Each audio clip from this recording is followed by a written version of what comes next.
Hi, why don't you introduce yourself to us and the people online? Okay, my name is Vernon. I'm 79 years old.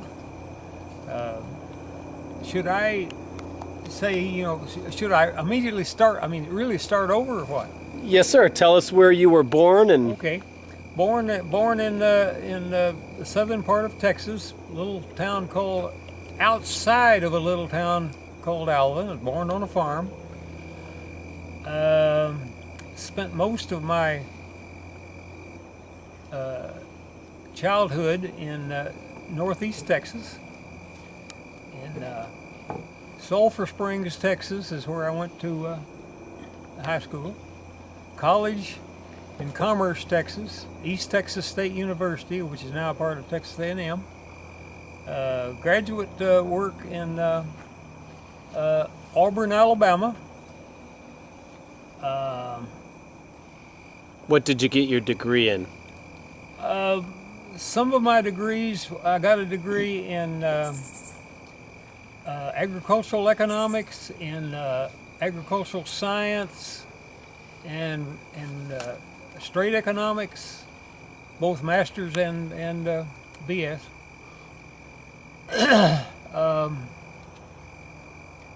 Spent 4 years in the Navy during the Korean conflict,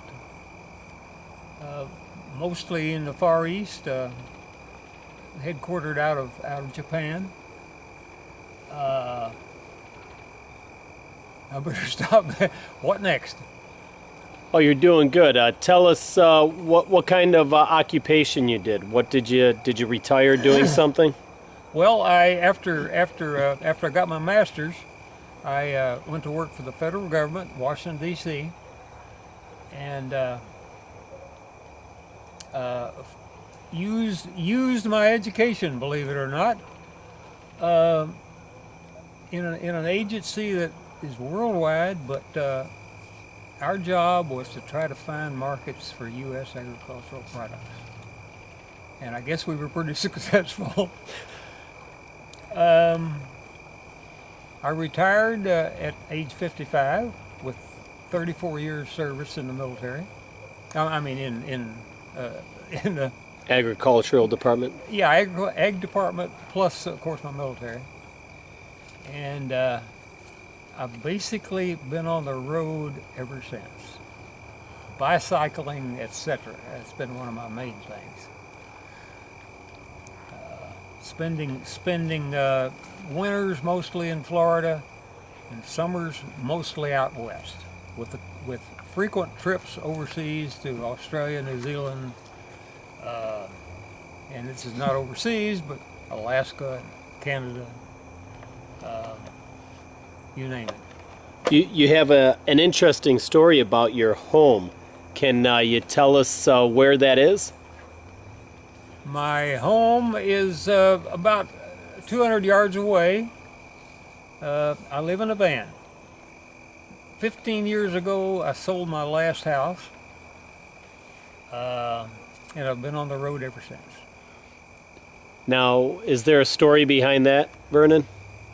Well, when I retired, I went down to South Florida, and it was wonderful for a few years, and then it got discovered by other people just like me, I guess, and I couldn't take it anymore, and that's when I sold my last house and went on the road. I've traveled across country on a bicycle twice.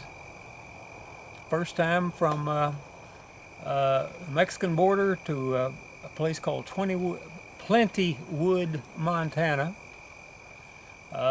Second time was from San Diego back to St. Augustine, Florida. First trip, I averaged about 40 miles a day. Second trip, I averaged about 60. One interesting thing was on the trip back, where I got the average of 60, there was 1 week when I actually rode 635 miles. And I just didn't get started, or I would have done 700. Okay. Were you traveling alone when you did it, Vernon? Yes. Traveling alone. I did cheat a little bit. I stayed in motels for the most part. But I stayed off of the main roads, except that out west you can actually ride your bicycle on interstates, and I did quite a bit. Every bicyclist has a good story to tell. I'm sure you have several. Can you share one interesting story with us? Still in California, out in an area very remote for California, sand dunes and you know, the whole bit, back roads. And this guy in a pickup coming toward me, just speeding like crazy. He passed me, threw on his brakes, turned around, came back, and started asking me questions. You know, where are you? Where have you been? Where are you going? Why? All this. And after I told him, you know, I gave him a little bit of my history. He said, well, I'd really like to talk to you because I want to go see Alaska someday. And but he says, but I have to leave. You know, I had nothing to say why. I didn't know. He says, yeah, I'm late for my meeting with my psychiatrist. You want another one? Sure, give us one more. That was great. I was standing in line in a casino in Laughlin, Nevada.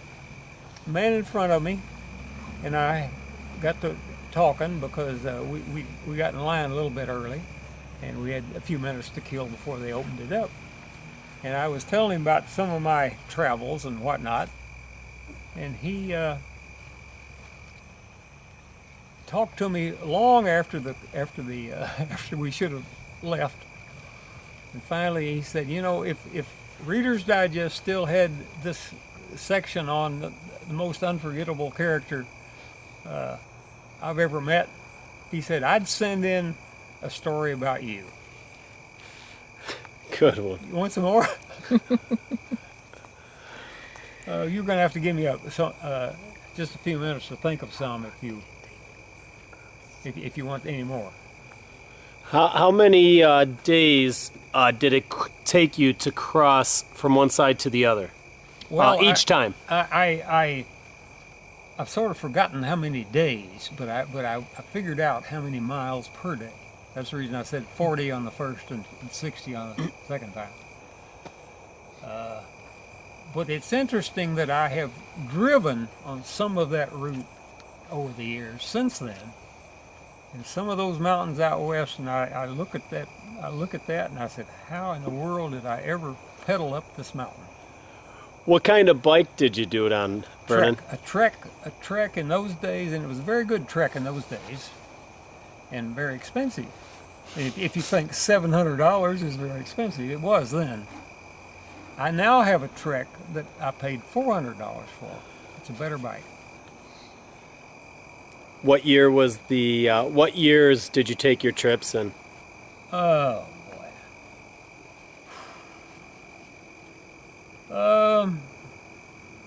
Early '90s and I guess late '90s probably for the second one. Okay. Last question, Vernon. What are you planning on doing from? Do you have any adventures planned? Listen, I always have adventures planned. 2 years ago, I took my 2 kids to New Zealand. Last year, I took one of my kids to Australia.